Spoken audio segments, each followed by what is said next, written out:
Well, hello, friends, and thanks for joining in.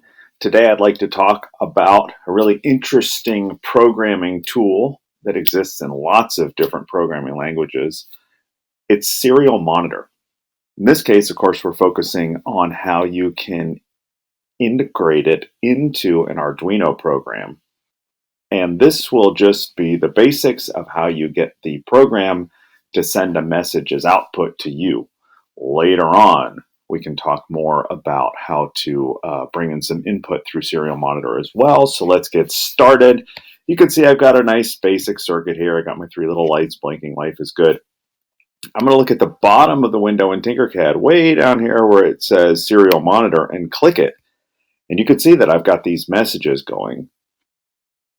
Every time the light changes, it says, hey, the red was on, the red was off, yellow on, yellow off, whatever. This can be really useful in troubleshooting a program, and I use it all the time with my students because if you're not sure whether, for example, a servo is moving when it's supposed to, you could put in a serial monitor message that says servo moving. Or if you're not sure if a button is really registering when the button is pressed by the human, then you could say button pressed, and you can tell if the button is being pressed. Enough preamble, let's get started. So there are three lines of code. Well, there's really one line of code that you need to get it all started that goes into the setup function of your program, and it's serial.begin 9600 with a semicolon at the end.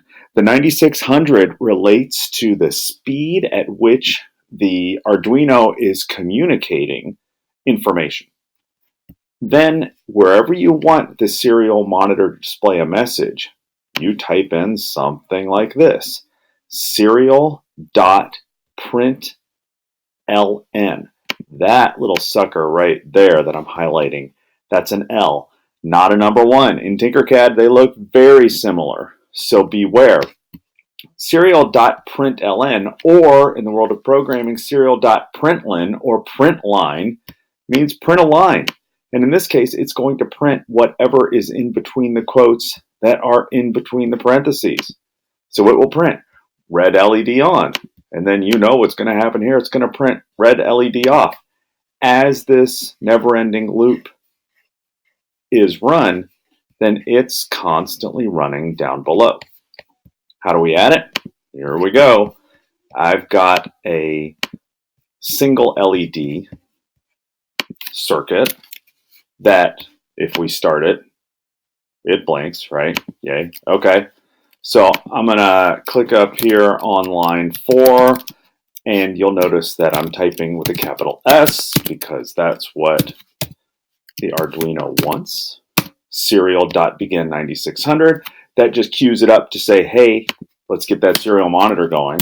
And then I've clicked and put in a new line right below when the LED turns on, because I want it to be timed as closely as possible. So I'm going to type in serial.println for print line, and then an open parentheses, open quote. I'm typing in LED on, close parentheses, close quote, and a semicolon to close that out. Let's click start simulation. Nothing's happening. That's because in Tinkercad, as well as in the actual Arduino programming environment, you have to click or to display the serial monitor.